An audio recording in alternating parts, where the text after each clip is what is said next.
Саламатсыздар, урматтуу теле көрүүчүлөр, Оз ТВ каналында эл сурасын программасы. Анын мен Фироза Ашымбаева алып барам. Биз бул программада коомдо болуп жаткан көйгөйлүү жана актуалдуу маселелерди алып чыгабыз. Бүгүн биз эркектердин тукумсуздук илдети боюнча кенен сөз кылабыз. Ал үчүн биз атайын конокту да чакырганбыз. Анда тааныштырсак, Дилжат Мурзакулов, Ош облустук адам репродукциясы борборунун дарыгери, уролог, медицина илимдеринин кандидаты, Россия Федерациясынын РЭА-сынын профессору. Саламатсызбы? Бүгүнкү биздин студияга куш келипсиз.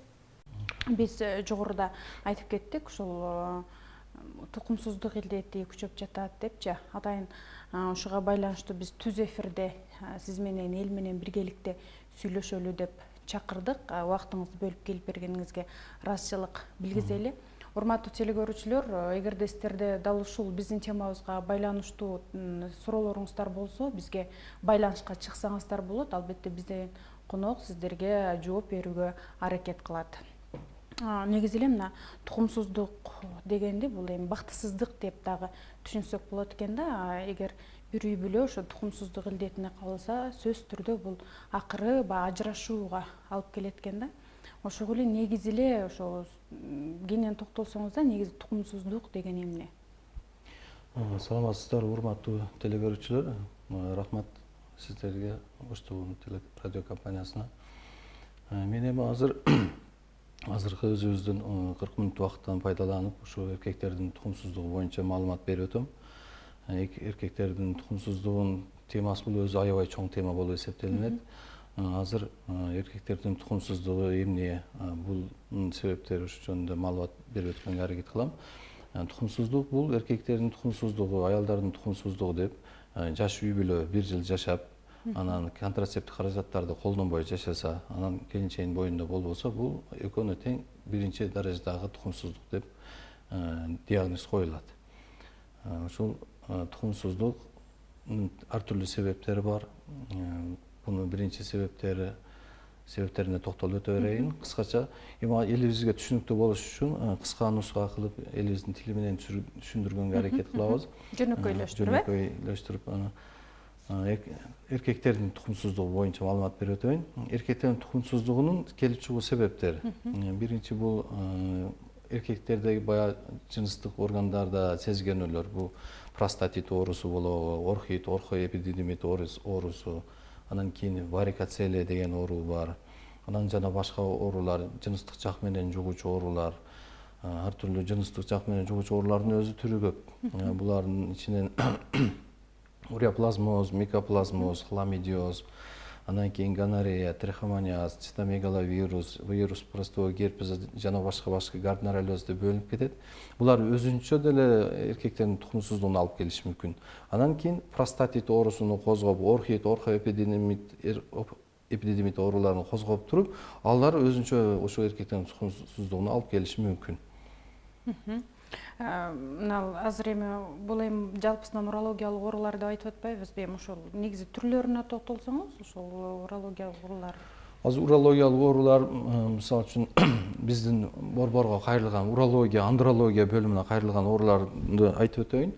Биздин борборго көбүнчө ошо эркектердин тукумсуздугу менен кайрылат. Ош облустук адам репродукциясы борборуна эркектердин тукумсуздугу менен көп кайрылат. Эркектердин жыныстык алсыздыгы, анан уруктук суюктуктун бат түшүшү, простатит оорусу, орхит, орхоэпидидимит оорусу, бөйрөктөрдүн сезгениши, пиелонефрит оорусу деп коет. Анан кийин цистит оорусу менен, уретрит оорусу, ошого окшогон оорулар менен бизге көп кайрылат.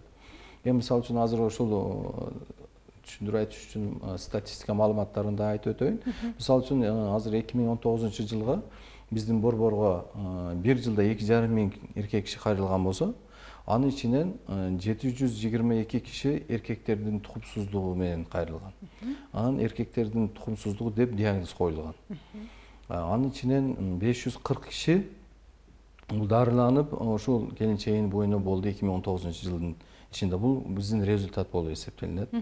Андан сырткары Анын ичинен канчасы дедиңиз? 540 киши. Ошо бул 70%дан артып 80%га жакын. Демек жакшы көрсөткүч десек болот экен. Жакшы көрсөткүч болуп эсептелинет. Себеби мурунку жылдарга салыштырмалуу быйыл 2019 жылкы результаттарыбыз аябай жакшы болду. Анан биз дагы жыл сайын баягындай статистика маалыматтарын топтоп жүрүп, баягы неме чыгарганда 10 жыл мурунку статистика менен азыркы 2019 жылкы маалыматтарды салыштырып караганда эркектердин тукумсуздугу уже 40%дан биздин борбордун маалыматы 59%, 60%га чейин көтөрүлүп баратат. Бул деген уже эркектердин тукумсуздугу аябай тез өрчүп жатат. Простатит оорусу ушул 722 эркектердин тукумсуздугу менен болсо ичинен 150-160 простатит оорусу менен айрыкча одан сырткары. Эми 720 ичинде деле өзү простатит оорусу менен ооруп аткандары бар.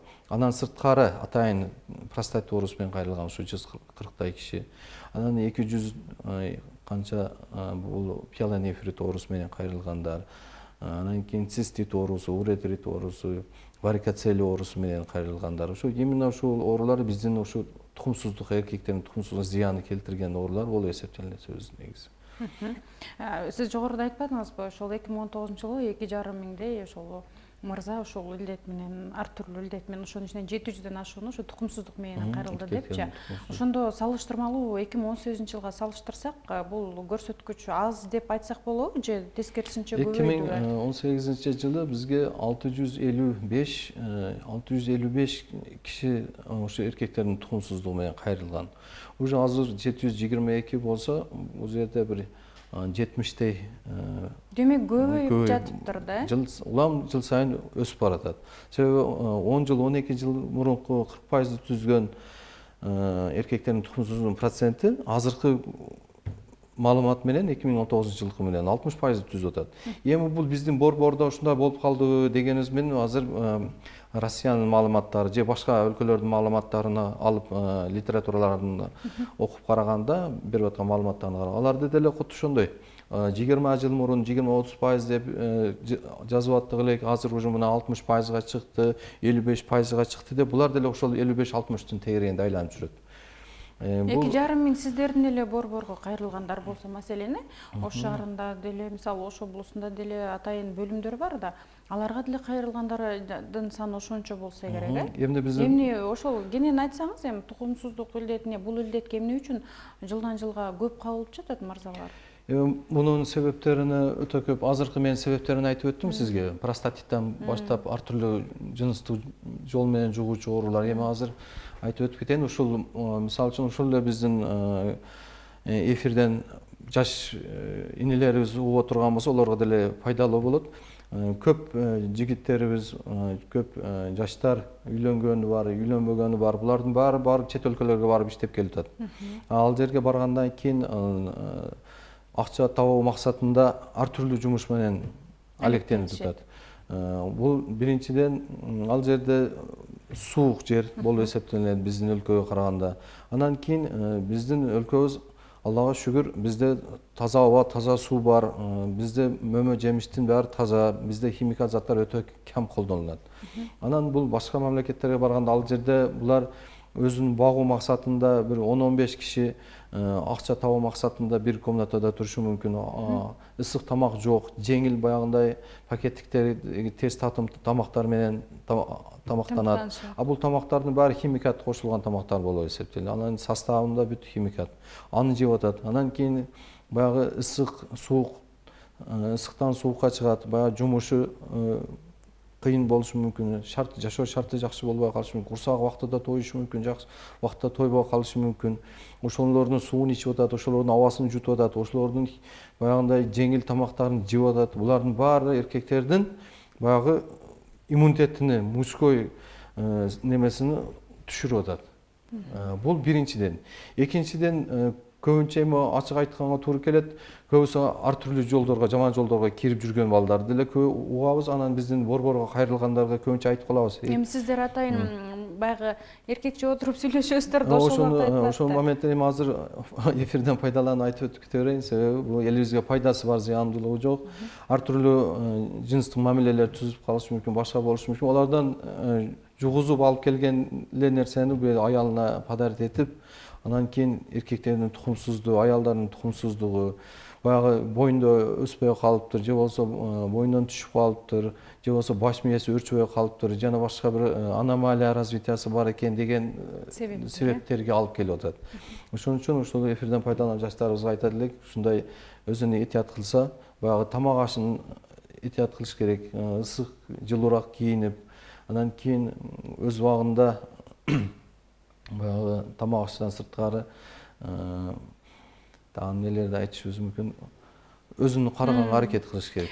Сиз жогоруда айтпадыңызбы, чет өлкөдө иштеп, ошол эле тагыраак айтсак, Россия жергесинде же башка мамлекетте иштеп ушундай сууга өткөрүп алып атышат деп, же эми ошондо сиздерге кайрылгандардын көпчүлүгү ошол мигранттар, чет өлкөдө иштеп келгендер да, ошон үчүн сиз басым жасап атасыз да, ошентип тура түшүнсөк болобу? Бул басым жасаганын себеби эркектердин тукумсуздугу боюнча сөз кетип атат. Эркектердин тукумсуздугу, жыныстык алсыздыгы, баягы суюктуктун бат түшүтү деп айттык. Булардын биринчи себептери болуп туруп ушул бүт сезгенүү. Анын сезгенүүнү алып келген жөнөкөй воспалениядан сырткары баягы жыныстык жак менен жугуучу оорулардын алып келген минус таасирин, терс таасирин айтып атып туруп ушул жака өтүп кетип калдык да. Себеби булар көбүнчө ушул сууктан келип иммунитети түшүп, ошондой балдардан көбүрөөк статистикада бизде ушул басым бул жака көбүрөөк болуп атат. Эми ошо сиздерге кайрылгандарды, мисалы эми сиздерге үмүт менен кайрылып жатат да, сиздердин борборгочу. Ошо кайрылгандардын үмүтүн акташ үчүн сиздер кандай дарылоо жолдорун жүргүзөсүздөр? Мисалы алгач эмнеден баштайсыздар? Эми биздин борборго ушу тукумсуздук менен кайрылган аялы менен күйөөсү кайрылат. Кайрылганда биздин алгоритм обследование бар. Алгоритм обследование бүт ошол даттануусуга карап туруп, жалптарына карата биз ошо керектүү анализдерди полный тапшыртабыз. Тапшыртып, анан ошого тиешелүү дарылоо ыкмаларын колдонобуз. Анан көбүнчө ушул жаш үйлөнө элек жигиттер кайрылса, буларга сөзсүз түрдө ушундай консультациялар берилет. Негизи ошол кайрылабы? Себеби биз баягы социалдык баракчаларда же болбосо мындай күнүмдүк жашоодо ошол именно ошо тукумсуздук илдети менен кайрылган мырзалар баягы уят дегенде айтылат да. Бул негизи эле уяттуу оорубу? Анан үйлөнгөнгө чейин мен бир өзүмдү текшерип көрөйүн, мен кандаймын, ден соолугум чыңбы деп бир кайрылабы? Азыр мурунку заманда сизге да баарыбызга маалым, мисалы үчүн эркек кишилер өтө көп кайрылганы башы ийбегенде, мисалы үчүн аялын карата берген, 3 жыл жашап, 5 жыл жашап балалуу болбосо, биринчи аялына, экинчи аялга үйлөнгөн, экинчисинен болбой үчүнчүсүнө үйлөнгөн. Ушул 20-30 жылдын аралыгына ошону карасаңыз, статистикада эркек кишилер өтө мындай өзүнө текшергенге ойлонушкан эмес, барган эмес, уялган. Күнөөнүн бардыгы аялдан деп ойлошкон. Аялдан деп ойлогон, анан кийин аялын карата берген. Өзү жыныстык мамиле болуп атат, мен жакшымын деп ойлой берген. Жыныстык мамиле бул башка нерсе. Ал уруктук, суюктуктагы сперматозоиддордун саны канча, количество канча, качество канча, бул башка нерсе. Ошону барып уже уролог, андролог деген давагерлер деле уже мына мисалы үчүн 15 жылдын биягында уже андролог давагерлер көбөйүп баратабыз. Мисалы үчүн биз окуп жүргөн маалда Ош облусунда бир андролог болчу. Азыр деле биз андролог давагерлер, урология бул чоң бөлүм болсо, анын ичинен өзүнчө чоң бөлүм бар, бул андрология бөлүмү. Бул только эркектердин ошол ден соолугун карай турган давагерлер, андролог давагерлер болуп эсептелет.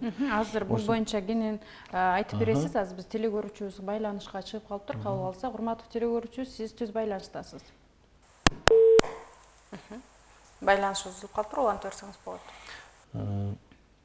Эми ошо бир жолу үйлөнүп, анан секин баягы телевизордон чыгып, радиодон, газеталардан биз өзүбүздүн маалыматтарды берип баштап, биздин борборго биз даже ушул неме кылып баштадык, эркектер кайрылсын деп. Эркектер кайрылып, аз-аздан башта келип кайрылып, мен үйлөнөм, мени бир текшерип коесузбу?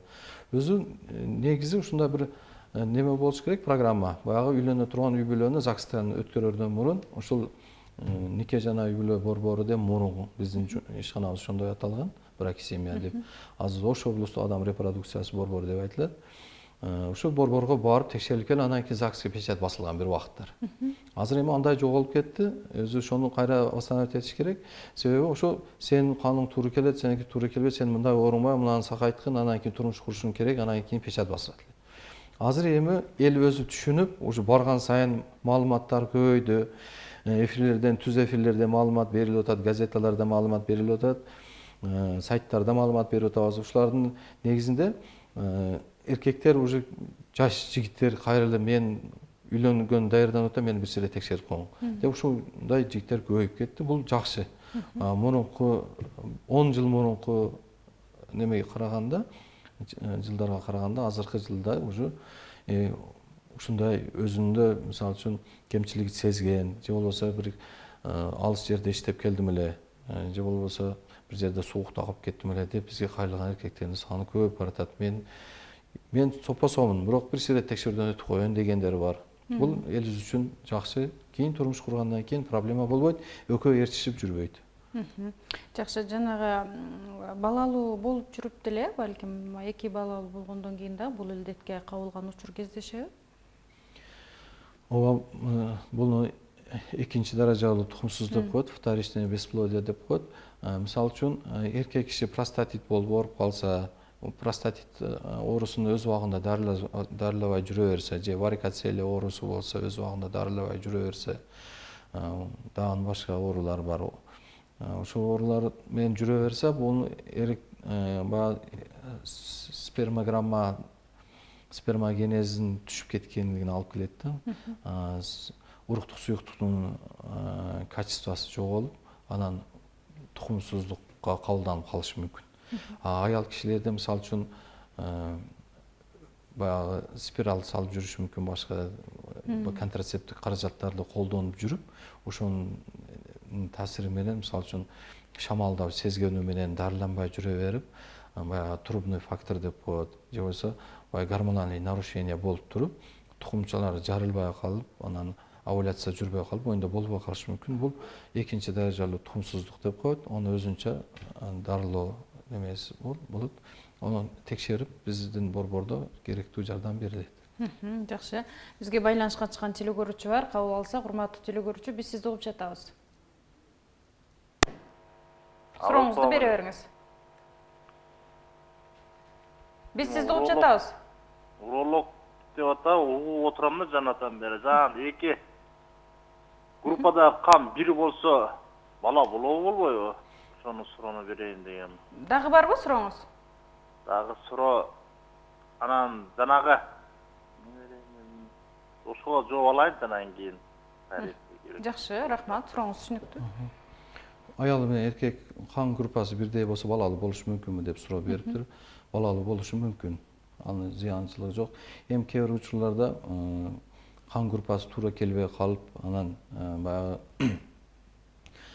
антиген, антитела комплекс немелер болуп, баласы турбай кала турган моменттер бар. Бул биринчи балалуу болот, экинчи балалуу болушуна келгенде ушундай кан бири-бирине туура келбей калып туруп, аялы төрөрү менен баласы чарчап кала турган ушундай оорулар да бар. Анан өзүнчө аны дарылоо ыкмалары болот. Ошол каны бир экендигини билген ушул жарандарыбыз ошол биздин борборго же болбосо ушундай уролог, андролог табагерлерге, же болбосо генетик табагерлерге, гинеколог табагерлерге кайрылса, булардын ошол канын текшерип туруп, ошол канын группасы, резус фактору кандай экенин аныктап туруп, ошого жараша чечим чыгарып берет.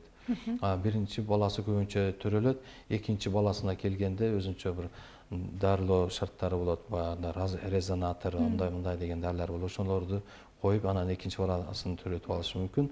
Өзүнчө төрөйүн деп, баласы чарчап калышы мүмкүн. Ушундай бир моменттер да бар. Onun үчүн сөзсүз түрдө гинеколог табагерлерге кайрылып, аялы менен же болбосо андролог табагерге, же генетик табагерлерге кайрылса деле болот. Анан экөө тең кан тапшырат. Резус фактору обязательно каралышы керек. Кан группасы бир деп айтып атат бул акебиз. Бир кан группасы бир болсо бемалал төрөшү мүмкүн. Кан группадан сырткары резус фактор жана башка немелерин генетик табагерлер бир сире анализдеп, анан чечип бергени жакшы болот. Жакшы. Эл сурасын программасы түз эфирде өз ишин улантат. Бүгүн биз эркектердин тукумсуздук илдети боюнча сөз кылып жатабыз. Эгер сиздерде дал ушул биздин темабызга байланыштуу суроолоруңуздар болсо, биз экрандагы номерларга байланышып суроо узатсаңыздар болот. Бизде атайын адис дарыгер уролог келген, сиздердин сурооңуздарга жооп берет деген ишеничтебиз. Негизи эле Дилшат мырзаларга кандай кеңеш берет элеңиз? Сиз жогоруда айтып кеттиңиз, тестатымдардан улам дагы бул алсыздыкка алып келет депчи. Анан дагы эмнелер себеби? Азыр мисалы газдуу суулар дагы аябай күчөп, мисалы той мааракелерде коласыз, фантасыз же башка ошондой газдуу сууларсыз өтпөй калбадыбы? Негизи сиздин кеңешиңиз кандай? Мисалы иммунитетти күчөтүш үчүн кандай тамактаныш керек? Анан кандай тамактардан алыс болуш керек? Биринчи эркектерге бере турган советибиз азыркы мурунку темабыздын уландысы болуп калат. Ошол үй бүлөнү пландаштыруу. Үй бүлөнү пландаштыруу, балдарыны үй бүлөдө ушул балдарга таза тамак ашап келиш, ата энеге көз каранды болот да. Ата эне мисалы үчүн үйүнө ар түрлүү суусундуктарды көтөрүп келиши мүмкүн. Ар түрлүү баягындай жеңил пакеттиктеги тамак аштарды көтөрүп келиши мүмкүн. Анын баласы да жейт, өзү да жейт. Аны жегенден кийин организмге химикат кирет. Химикат киргенден кийин ал биздин темабыз боюнча азыр тукумсуздугун аркы беркени айтып атабыз. Организмге химикат киргенден кийин ал биринчи ашказандан канга сорулат. Ал кан аркылуу химикат кайсы органга барса, мисалы үчүн баш мээге барышы мүмкүн, щитовидный железа деп коет, же болбосо ашказан асты бези, уйку бези деп коет. Бүт көзгө барып калышы мүмкүн, баш мээге барышы мүмкүн. Ушу кайсы жерге барып туруп калса, ал ошол жерде поражение алып келет. Эми биздин эркектерде ошол эркектердин тукум калтада тукумдарында орношуп калса, ал эркектердин тукумсуздугуна алып келет. Тукумсуздугу бул тукум калтада өзү Алла Тааланын берген бир защита немеси бар, кабык. Бул гематотестикулярный барьер деп коет. Анча мынча яда химикат жана башка бир жаман нерселерди ал тукум калтага өткөзбөйт. Качан организм өзүнүн иммунитетин жоготуп, баягы алсызданып, сезгенип, шамалдап ушундай боло башлаганда, баягы гематотестикулярный барьер ушу химикаттарды өткөзүп салат. Өткөзүп салгандан кийин бул тукум калтадагы клетка, эки түрдүү клеткасы болот эркектердин: лейдига жана сертолли клеткалар. Сертолли клеткасы бул сперматозоидтор менен камсыз кылат организмди. Экинчиси бул лейдига клеткасы организмди тестостерон менен камсыз кылат. Тестостерон бүт эркектик касиетти берген, эркектик турушту, анан сач сакалы, муруту жана башка эркекке сөөгүнүн жоомдугу бүт бул тестостерон жооп берет. А экинчиси сперматозоид бул тумулоо. Эгерде ушул химикат канга сорулуп, анын тукум калтасына отуруп, уже тукумдардын ичине киргенден кийин бул клетка лейдига менен сертолли поражение болду деген сөз, бул эркектин уже алсыздыкка, баягы тукумсуздукка алып келе турган болуп эсептелет. Бул яда химикаттардын действиясы. Эгерде башка органдар отуруп калса, ошол эле органдын поражениясына алып келет. Мисалы үчүн көз көрбөй калышы мүмкүн жана башка баягы акыл эси жайында эмес болуп калышы мүмкүн жаш балдардын. Ошону үйүнө көтөрүп бара турган ата эне. Ата эне өзү баласыны жаш бала төрөлгөндөн баштап баласыны, эркек баласынын ден соолугун кароо үчүн биринчи ушу жыныстык органдарына көз салыш керек. Себеби өз орнундабы, анан кемчилик сезбей атабы. Эгерде бир кемчилик сезсе, ушул уролог, андролог дабагерлерге кайрылыш керек. Анан кийин баланы чоңойтуп, апасын да баласын да карай турган ата. Бул ата үй бүлөсүнө таза тамак ашты көтөрүп барып, анан кийин чоң телефондорду баласынын колуна, апасынын колуна берип койбош керек. Ал телефондор менен канча радиационный лучтар келип атат, башка келип атат. Ону башына коюп жатса, андай болуп калат деп өзүбүз деле көрүп атабыз. Ошон үчүн жаш балдардын колуна андай немелерди бергенге мүмкүн эмес. Анан ушул моменттен да пайдаланып айтышыбыз керек. Себеби азыр окуучуларыбыз деле ошол чоң телефондорду көтөрүп жүрөт. Ал чоң телефондон майли маалыматты окуйт. Бирок ушул маалыматты ачайын деп ачып атканда эле башка реклама, баягы уят рекламалар чыгып атат. Алар жаш баланын тарбиясын бузат. Ошон үчүн ата энелерден суранар элек, ошо жаш балдарга эми 8-9, 10 класс болсо майлуу, бирок жаш ден соолугуна да зыян десек болот экен. Ден соолугуна биринчи очередь, анан тарбиясына зыян тиет. Жакшы, сиздердин борборго Дилшат мырза, байгылы Азыр эми сөзсүз түрдө бизде негизи эле мусулманда кыздуу уулдуу болушубуз керек деген жакшы максаттарыбыз бар эмеспи? Ошондой эле сиздердин борборго баягы жарнамалык тунугуда дагы айтып аттыңыз, бизде атайын ушундай уулдуу болуш үчүн да кайрылгандар бар деп, ошону айтып кетсеңиз. Ооба, биздин борборго ушу уулдуу болоюн деген максатта келген үй бүлөлөр көп кайрылат. Керектүү анализдерди тапшырат. Анан ушул өзүбүздүн ушунча көп жылдан бери иштеп, ошол топтогон ушу тажрыйбамыздан пайдаланып, буларга өзүбүздүн жардамыбызды беребиз, анализдерди тапшыртабыз, диетасын беребиз, анан керектүү дары-дармектерин жазабыз. Анан уулдуу болгонуна себепчи болгон учурларыбыз өтө көп. Сизге кайрылса болот. Биз бүгүн негизи ошо урология боюнча, оорулар боюнча сөз кылабыз деп социалдык баракчаларыбызга жайгаштырганыбызда бизге суроолордо келген да, негизи простатит оорусу боюнча кенен айтып бериңизчи дегенчи. Простатит оорусу эркектерде простата деген без болот. Ал без сезгенип ооруп калса, простатит деп айтылат дагы. Бул эркектердин азыркы айткан тукумсуздук, жыныстык алсыздык, баягы анан кийин бел талып оорушу, жана бир башка дискомфортторго алып келет. Простатит оорусунун негизги себептери болуп, бул ошо көп отурган кишилерде пассивный образ жизни деп коет. Анан кийин баягы шамалдап жүрүп, дарыланбай көп жүргөн учурларда, личный гигиенасыны сактабаган учурларда, анан жыныстык мамиленин регулярдуу болбой калгандыгы, азайып кеткендиги бул простатит оорусуна алып келет. Простатит оорусунун симптомдору бел талып ооруйт, зара ушатканда ошо зара кылып бүткөндөн кийин тамчылап калышы мүмкүн эркек кишилерде. Анан туалетке тез каттап калат, түнү каттап калат. Анан жыныстык алсыздык башталат.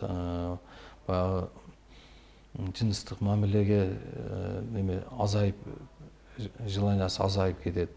Уруктук суюктукту суюк болуп кетет. Анан дагы кандай ала тердеши мүмкүн, тукум калталары муздап тердеши мүмкүн. Бул симптомдордун баары ошо простаттын белгилери болуп эсептелинет.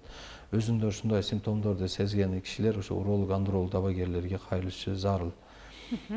Акыркы суроону берейин.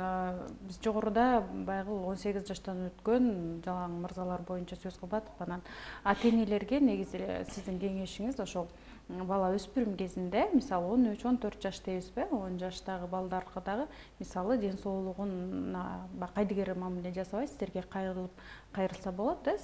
Себеби баягы келечекти алдын алуу боюнча ушундай кайрылгандар болобу негизи? Мен баламды ушундай текшертип коеюн дегенмин деген. Азыр мисалы үчүн телевиденияден кийин, эфирден кийин көбүнчө байкап калам. Ошо телевиденияден чыккандан кийин, ошо баягы азыркы мен айткан сөздөрдү айткандан кийин көбүнчө ата-энелер ошо балдарын жетелеп келет, мен баламды текшерип берип коеюн деп. Ошондо биз обязательно бул жаш балдарды биринчи келечегин ойлоп, ошо балалуу келечекте балалуу болушун ойлойбуз дагы.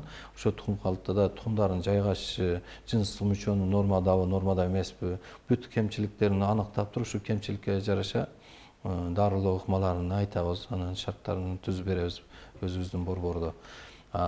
Негизгиси, мисалы үчүн бизге ошо сүннөт үчүн кайрылган жаш балдарды алып, 3-4 жашар жаш балдарды алып келип калат. Бул деле жакшы ушу дабагерлерге алып келгенин себеби, дабагер сүннөт кылардан мурун буну жаш балдардын эки тукум калтада тукумдары жайгашканбы, крипторхизм, анан кийин гипоганадизм деген оорулар болот, водянка деген оорулар болот. Ошолор барбы, жокпу, ошону алдын ала айтып, ошону көргөндөн кийин ал бала чоңой электе ал проблемаларды чечип коюш оңой болот. Анан ону баланы карабай эле кимдир бирөө келип үйдө сүннөт кылып кетип калып, анан кийин 25 жашка чыкканда баласыз болуп атат деп жетелеп келип, аны тукум калтыда же тукуму жок. Бул проблема уже ону кайтарганга мүмкүнчүлүк мүмкүн эмес. Анан көп кыйналат, ушундай учурлар болот. Ошон үчүн ошол моменттен пайдаланып, учурдан пайдаланып туруп айтып кетебиз, элибизге ушундай жаш балдарын карап койсун, тукум калталары, тукум калтада тукумдары жайгашкан болуш керек, жыныстык мүчөдө кемчилик сезсе дабагерлери кайрылыш керек. Анан кийин башка бир ошо жыныс жактан кемчиликтерини ата эне билет. Только ошол ата энеге биз карап көзөмөл болушун түшүндүрүп айтып коюшубуз керек. Ушунда балдарын алып келсе, алдын ала келечеги жакшы болот ушу балдардын. Эми жалпы эле теле көрүп жаткан мырзаларга жалпы эле ата энелерге ошондой эле жаш үй бүлөлөргө, болочок жаш үй бүлөлөргө сиздин кеңешиңиз? Эми кеңешибиз жаш жигиттерден баштайлы. Эми жаш жигиттер ушу үйлөнө турган курактагы жигиттер үйлөнөрдөн мурун өзүнүн ден соолугу үчүн, келечеги үчүн биздин борборго кайрылса болот, Ош облустук адам репродукция борборуна же болбосо уролог, андролог дабагерлерге кайрылып, ушул бир сыйра анализден өтүп, текшерүүдөн өтүп туруп анан кийин үйлөнсө бул жакшы болот. Бул биринчиси. Экинчи маселе, үйлөнгөндөн кийин, перзенттүү болгондон кийин ошол мен азыр айтып өттүм, ошо баласын эгер уулдуу болсо, ошо кыздуу болсо деле ошону бир сыйра өздөрү карап, көрүп, кемчилик сезсе дабагерге алып келиш керек. Анан аялдын боюнда болгон учурда чуркап барып эле баягы суусундукту, цитрус уюларды көтөрүп келип эле мына деп берип койгонду көп көрөбүз. Ошон үчүн боюнда болгондон кийин бүт таза тамак аштарды бериш керек. Бул сүт, айран, ошого окшогон тил кайнатып же башка бир иммунитетин көтөрө турган, канын көтөрө турган ушундай бир тамак аштарды бериш керек. Себеби көбүнчө азыр угуп каласыз, мисалы үчүн боюнда болуп калыптыр, өспөй калыптыр. Бунун себептери эмне? Бул аял киши боюнда болгондон кийин баланы да багыш керек, өзүн да багыш керек. Жеп аткан химикат тамак ашы менен ол өзүн зорго эптеп багыш мүмкүн, бирок бала онун таасири менен баягы өспөй калышы мүмкүн. Ошол учурларды эске алып туруп, таза тамак аштар менен тамактанышын сунуштайбыз. Анан ушу балалуу болгондон кийин баласын карасын, үй бүлөсүнө таза нерселерди алып келсин, өзү да жакшы тамактансын, чоң телефондорду колдонсун, бирок жаш балдарга бербесин. Ошондой сунуштарды беребиз. Спорт менен машыгыш керек. Жана бизде эми азыр Кыргызстан шартыбызда Аллага шүгүр өтө көп биздин таза ичимдиктерибиз өзүбүздө да толтура, мына шоро, мына дан азыктарынан жасалган суусундуктарыбыз толтура, ошолорду натуралдуу тамак аштар. Булар ачтык тамак аштар, булар организмге өтө пайдалуу болуп эсептелинет. Анча-мынча оорунун алдын алат, иммунитетти көтөрөт. Ошолорду колдонуп, ошолорду ичсе жакшы болот. Жакшы. Рахмат. Аябай жакшы таасирдүү сөздөрдү айттыңыз. Ыраазычылык теле көрүүчүлөрүбүзгө дагы аябай сонун кеңеш болду деген ойдомун. Атайын убактыңызды бөлүп келгениңизге дагы бир жолу ыраазычылык билгизейин. Ушундай эл кызматында болуп жүрө бериңиз.